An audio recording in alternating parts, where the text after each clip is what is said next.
કાકા હા ગુજરાતમાં એક જબરજસ્ત કિસ્સો આવ્યો છે. એક કપલ છે, હા એને કેવું કર્યું, આખી એમની બધી પ્રોપર્ટી વેચી કાઢી હા અને હવે એમણે એવું નક્કી કર્યું છે કે અમે હસબન્ડ વાઈફ હવે આખી દુનિયા ફરશું. Rest of the life we just want to travel and we want to enjoy. ક્યાં બાધેલા આવું આવા કપલ ને સલામ છે આપડે એકચ્યુઅલી આવા થવું જોઈએ. બોલ પણ કાકા વી આર ફિયરફુલ ને, આપણે તો ડરપોક માણસો છે. બહુ વાંચું છે બહુ વાંચું બોલ્યો તું. પણ કાકા મને એવું થાય કે આવું કરવા માટે પણ આખી જિંદગી કમાવું તો પડે ને યાર. પણ જોડે જોડે જિંદગી જીવતા રહેવાનું.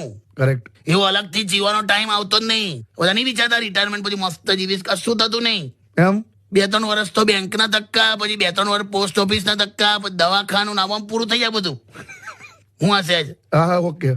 મને થાય છે કાકા, એવું નથી કે હું આ ગંભીરતા નથી સમજતો. હું સમજ્યો તું.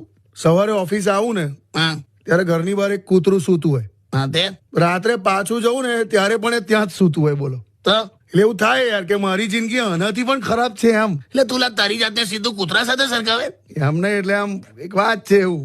કૂતરાને તો મોહ માયા હોતી જ નહીં. અલા હા ભાઈ.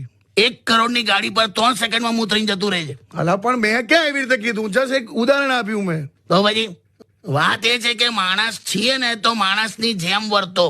કરેક્ટ જીવતા જીવત પૂછો કે કેમનું જીવે છે. કરેક્ટ. મર્યા પછી બધા જ પૂછે છે કે કેમનો મરી ગયો. હા એ વાત તો ખરી. આનંદમાં રહો, સંતોષ રાખો, કમ્પ્લેનો ઓછી કરો. હેલો ફ્રેન્ડ, મારા કોમેડી વિડીયો ફ્રેન્ડ તમને કેવા લાગે છે? પ્લીઝ સારા લાગતા હોય તો લાઈક, શેર અને કોમેન્ટ કરજો અને મારી ચેનલને સબસ્ક્રાઇબ કરજો.